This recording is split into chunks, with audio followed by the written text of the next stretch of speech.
آج یہ شیشوں کی ساری صفائی کرنی ہے، کلیننگ کرنی ہے، اور یہ امائمہ کے ذمہ ہے۔ ابھی دیکھتے ہیں کہ امائمہ کیا کری ہے۔ اور یہ کپڑے بھی امائمہ کے یہاں پڑے ہوئے تھے اور اس نے طے کر کے خود ہی اپنی الماری میں رکھنے ہیں، لیکن ابھی میں آپ کو دکھاتی ہوں کہ امائمہ کیا کر رہی ہے۔ السلام علیکم۔ وعلیکم السلام۔ ہاں جی، آج روزہ لگ رہا ہے آپ کو؟ بہت زیادہ لگ رہا ہے۔ کیوں؟ ساری صحیح سے نہیں کی نا میں نے۔ صحیح سے میرے سامنے کی تھی، خود میں نے دیکھا تھا۔ نہیں، میں 2-3 گلاس جب پانی پی لوں نا تو پیٹ فل ہوتا ہے۔ اچھا، یعنی آپ نے پراٹھا نہیں کھایا صحیح طرح، دہی نہیں کھائی ایسے؟ ہاں جی۔ چلو اب تو کتنا ٹائم رہ گیا؟ 10 منٹ رہ گئے سارے۔ 10 منٹ بھی تو گزارنے ہی ہے نا۔ تھوڑا سا اور صبر کر لو میری گڑیا۔ اللہ تعالیٰ بچوں کے روزے قبول و منظور فرمائے اور ان کو اجر عطا فرمائے۔ آپ کو لگ رہا ہے؟ ہاں جی، زیادہ نہیں، بس مجھے روزہ ویسے بھوک پیاس نہیں لگتی روزے میں، مگر تھوڑی سی ویکنیس ہو جاتی ہے۔ مجھے تو بھوک لگ رہی ہے اور پیاس بھی۔ آپ کی آج میں نے ایک فیوریٹ چیز بنائی ہے، پھر سے گیس کیا کرو۔ بنائی ہے؟ گیس کرو۔ پکوڑے بنائے ہیں۔ یہ دیکھو، یہ واہ ماما، آپ نے پھر سے میرے فیوریٹ چپس بنوائے ساتھ ہیں۔ رائتا بھی بنا لیا میں نے، کیونکہ یہ تو میرے بڑے آلو کے فیوریٹ پکوڑے ہیں۔ جو ہے وہ امائمہ کو پسند ہے۔ وہ کہتی ہے کہ آپ چپس ٹائپ جو ہے نا پکوڑے بنایا کریں، آلو والے پکوڑے ہیں، اس کو کدو شریف کے پکوڑے نہیں پسند۔ یہ کیا کرنے لگی ہو؟ روزہ ہے آپ کا؟ مجھے بھول گیا تھا۔ بس 10 منٹ پیٹ، اور اس کے بعد جو ہے ہم روزہ افطار کریں گے۔ اور اب جو ہے وہ 10 منٹ ہم نے کیا کرنا ہے؟ ویٹ کے علاوہ کیا کرنا ہے؟ ویٹ کے علاوہ چیزیں رکھنی ہے اٹھا کے۔ نہیں، اب 10 منٹ ہم بیٹھ کر درود ابراہیمی پڑھیں گے۔ اوہ واہ، وہ تو بہت اچھی چیز۔ اور جیسے ہی آپ روزہ کھولو گی اپنے سارے کپڑے طے کرنے ہیں آپ نے، روزہ کھولنے کے بعد نماز پڑھنے کے بعد، اور ان کو الماری میں رکھنا ہے۔ اوکے، یہ آپ کا کام ہے، آپ نے ہی فنش کرنا ہے اس کو۔ بیٹیاں اللہ تعالیٰ کی رحمت ہوتی ہیں اور باعث برکت ہوتی ہیں۔ جن گھروں میں اللہ نے بیٹیاں عطا فرمائی ہیں، اللہ تعالیٰ ان سے راضی اور خوش ہے۔ یہ اس بات کی نشانی ہے کہ اللہ تعالیٰ ان کو بیٹی سے نوازتا ہے۔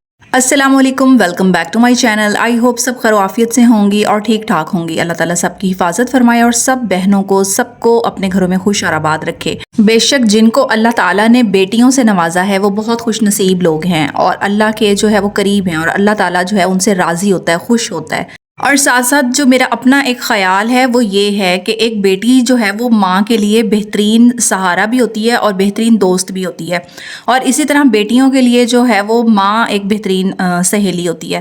تو آپ لوگ اس بارے میں کیا کہتے ہیں مجھے کمنٹ میں ضرور بتائیے گا۔ اپنے کمنٹ سے مجھے آگاہ کرتے رہا کریں اور اپنی رائے ضرور دیا کریں۔ اور جو بہنیں مجھے پیارے پیارے کمنٹس کر رہی ہیں اور میرے ولاگ دیکھ رہی ہیں اور ان پر اپنی رائے کا اظہار کر رہی ہیں، ان کا بہت بہت شکریہ۔ دیکھیں، اللہ تعالیٰ نے جو ہے وہ بے شمار رشتے بنائے ہیں، بہن بھائی کا رشتہ، خاوند بیوی کا رشتہ، ماں باپ کا رشتہ، اولاد کا رشتہ، اور اسی طرح سے بہت سارے رشتے اللہ تعالیٰ نے اس دنیا میں بنائے ہیں۔ تو اسی طرح سے ماں بیٹی کا جو رشتہ ہے نا وہ بہت خوبصورت رشتہ ہے۔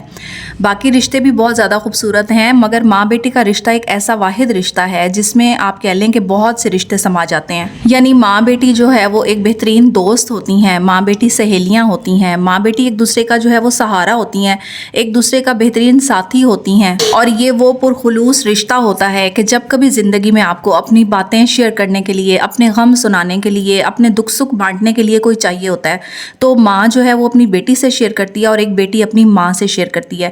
اور خالص یہ وہ رشتہ ہوتا ہے کہ جب ہم اپنے دلوں کے حال ایک دوسرے کو دیکھ کر سکون محسوس کرتی ہیں۔ اور اس ساری چیز میں جو بیٹیاں ہوتی ہیں ان کا اہم کردار ہوتا ہے۔ بیٹیاں جو ہیں وہ ماؤں کی بہت قریب ساتھی ہوتی ہیں، اور ان کی جو ہے وہ ہمدرد ہوتی ہیں، اور ماؤں کے لیے ایک جذبہ رکھتی ہیں ہمدردی کا، محبت کا اور احساس کا۔ تو بیٹے بھی بلا شبہ اللہ کی نعمت ہیں، اور وہ آپ کا سہارا ہوتے ہیں، اور ہمارا جو ہے وہ ہماری فیملی کو آگے بڑھانے کا، ہمارے خاندان کو بڑھانے کا ذریعہ بنتے ہیں، اور اس کے ساتھ ساتھ والدین کے لیے سہارا بنتے ہیں اور ان کا ہر طرح سے خیال رکھتے ہیں۔ لیکن اللہ تعالیٰ نے جو ماں بیٹی کا رشتہ بنایا ہے، جو بیٹیوں کا رشتہ بنایا ہے اس دنیا میں، اس جیسی نعمت جو ہے وہ میرے حساب سے کوئی نہیں ہے۔ اور یہ وہ واحد سہارا ہوتا ہے، یہ وہ واحد جو ہے رشتہ ہوتا ہے جس میں بیٹیاں اپنے والدین کی بہت زیادہ ہمدرد ہوتی ہیں، ان کا احساس کرتی ہیں، ان کی توجہ جو ہے وہ ساری پیرنٹس پر ہوتی ہے۔ اور اگر بیٹیوں کی شادی بھی ہو جاتی ہے تب بھی وہ اپنے گھروں میں ہوتے ہوئے بھی اپنے والدین کی فکروں میں رہتی ہیں، اور ان کے ساتھ محبت، ہمدردی اور پیار کا جذبہ ویسے ہی برقرار رکھتی ہیں۔ تو یہ وہ رشتہ ہے کہ جس میں کبھی کوئی تبدیلی نہیں آتی، ان کے احساسات میں، ان کی محبت میں، ان کے جذبات میں۔ تو بیٹیاں چاہے جتنی بھی عمر کے حصے کو پہنچ جائیں، وہ اپنی ماں کے لیے ایک بیسٹ بیسٹ فرینڈ ہوتی ہیں، ایک بہترین ساتھی ہوتی ہیں. اور اسی طرح بیٹیوں کے لیے بھی جو ایک آئیڈیل پرسنالٹی ہوتی ہے وہ ان کی والدہ ہی ہوتی ہے، وہ ان کی ماں ہی ہوتی ہے، جو کہ ان کے دکھ درد بھی سمجھتی ہے، ان کے ساتھ دکھ سکھ شیئر کرتی ہیں، اور جو ہے وہ ماں کے ساتھ اپنا ہر دکھ سکھ بانٹ کر اپنے آپ کو ہلکا محسوس کرتی ہیں. تو یہ جو بانڈنگ ہوتی ہے، اس رشتے کی جو مضبوطی ہوتی ہے اور خالص پن ہوتا ہے، یعنی ایک خلوص پایا جاتا ہے اس رشتے میں، تو اس کی انتہا ہی کوئی نہیں. تو اس موضوع پر جتنی بھی بات کی جائے کم ہے. تو مختصر یہ ہے کہ اللہ تعالیٰ نے اگر آپ کو بیٹیاں دی ہیں، اللہ نے اگر آپ کو رحمت سے نوازا ہے، تو آپ اپنی رحمتوں پر جو ہے وہ مہربان رہیں، آپ اپنی رحمتوں کا خیال رکھیں، اور آپ اپنے گھر میں اگر بیٹیاں ہیں تو کوشش کریں کہ ان کی بات کو پورا کرنے کی، ان کی چھوٹی چھوٹی خواہشات کو پورا کرنے کی کوشش کریں. اس سے نہ صرف اللہ تعالیٰ راضی ہوتا ہے بلکہ گھروں کا رزق بڑھ جاتا ہے. اللہ تعالیٰ جو آپ کے گھر میں نواز رہا ہوتا ہے وہ آپ کی بیٹیوں کی بدولت، آپ کی اولاد کی بدولت جو ہے وہ رزق کے دروازے کھلتے ہیں. تو اپنی بیٹیوں پر مہربان اور شفقت رکھنا جو ہے وہ بہت زیادہ نیکی ہے، اور اس کا بے حد اجر و ثواب ہے. اور بیٹیوں کی اور بیٹوں کی اچھی پرورش کرنا، ان کو اچھی تربیت دے کر ان کے فرائض ادا کرنا ماں باپ کے لیے جو ہے وہ بہت زیادہ اجر و ثواب کا باعث ہے. دیکھیں، والدین چاہے امیر ہوں یا غریب، وہ ان کے پاس دولت روپیہ زیادہ ہو یا نہ ہو، وہ اپنی اولاد کی ہر خوشی کو پورا کرنے کی کوشش کرتے ہیں. ان کی ہر چھوٹی چھوٹی ڈیمانڈز، چھوٹی چھوٹی خواہشات ان کے لیے اہم ہوتی ہیں. تو جو لوگ افورڈ کر سکتے ہیں ان کے لیے تو یہ ساری ذمہ داریاں بخوبی نبھانا بہت آسان ہو جاتا ہے کہ وہ اپنے بچیوں کی، اپنے بچوں کی ہر ضرورت کو پورا کریں. مگر جو مڈل کلاس لوگ ہوتے ہیں یا جن کے پاس کم آمدن ہوتی ہے، ان کے لیے اپنے بچوں کی خواہشات کو سامنے رکھتے ہوئے، اپنے بجٹ کو سامنے رکھتے ہوئے، اپنی چیزوں کو، اپنے آمدن کو مینیج کرتے ہوئے بچوں کی خواہشات کو جو ہے وہ مکمل طور پر پورا نہیں کر پا رہے ہوتے. لیکن سمجھداری اس میں ہوتی ہے کہ آپ بچوں کی خواہش کے مطابق ضروری نہیں ہے کہ آپ بہت زیادہ قیمتی چیز لیں. آپ ان کی خواہش کو پورا کرتے ہوئے آپ نارمل رینج میں بھی چیز لے سکتے ہیں، اور ان کی جو چھوٹے موٹے شوق ہیں ان کو پورا کر سکتی ہیں. مگر اس کے ساتھ ساتھ جو ایک بیہیویئر ہوتا ہے وہ آپ کا بہت زیادہ میٹر کر رہا ہوتا ہے کہ اپنے بچوں میں آپ یہ شعور پیدا کریں کہ یہ سب مادی چیزیں ہوتی ہیں، اور ان کا جو ہے وہ ایک حد تک ہماری زندگی میں حصہ ہوتا ہے، یعنی ضروریات زندگی تک. لیکن ان کے اندر ایک شعور، احساس، محبت اور ہمدردی کا جذبہ ضرور پیدا کریں اپنی اولاد میں. ان کی تربیت میں یہ چیز شامل رکھیں کہ بچوں میں ہمدردی، احساس، محبت کا جذبہ ہو، ان کے اندر شعور پیدا ہو.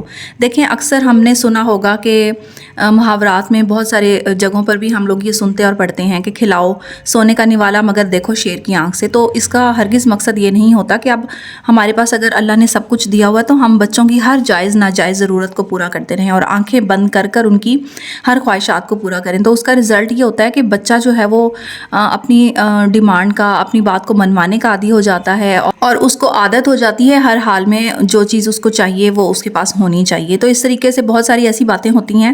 تو ہمیں کوشش یہ کرنی چاہیے کہ بچوں کی ڈیمانڈز کو پورا کرنے کے ساتھ ساتھ ان کی جو ہے وہ تربیت پر بھی فوکس کریں، ان کو صبر سکھائیں، ان کو شکر سکھائیں، ساتھ ساتھ ان کو جو ہے ہمدردی کا جذبہ پیدا کریں، دوسروں کا احساس کرنے کا ان کے اندر جذبہ ہونا چاہیے، اور ایک دوسرے کے ساتھ اچھی بانڈنگ، محبت، اور بہن بھائیوں میں آپس میں کیسے اتفاق سے رہنا، یہ ساری چیزیں بچوں کی تربیت میں ضرور شامل رکھیں. اور خاص طور پر جہاں پر معاملات آ جاتے ہیں بیٹیوں کے، تو بیٹیاں ویسے ہی بہت نرم دل ہوتی ہیں اور بہت پیاری جو ہے وہ دلوں کی مالک ہوتی ہیں. تو بیٹیاں تو ویسے ہی بہت زیادہ احساس رکھتی ہیں.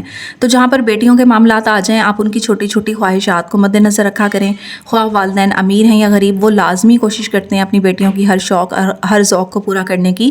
تو جہاں پر بیٹیوں کو پریفرنس دی جاتی ہے، ان کو ترجیح دی جاتی ہے، ان کو جو ہے وہ ان کی چھوٹی چھوٹی ضروریات کو پورا کرنے میں اہمیت دی جاتی ہے، تو وہاں نہ صرف اللہ تعالیٰ جو ہے وہ راضی ہو جاتے ہیں بلکہ وہاں پر برکات اور اللہ کی رحمتیں ہوتی ہیں.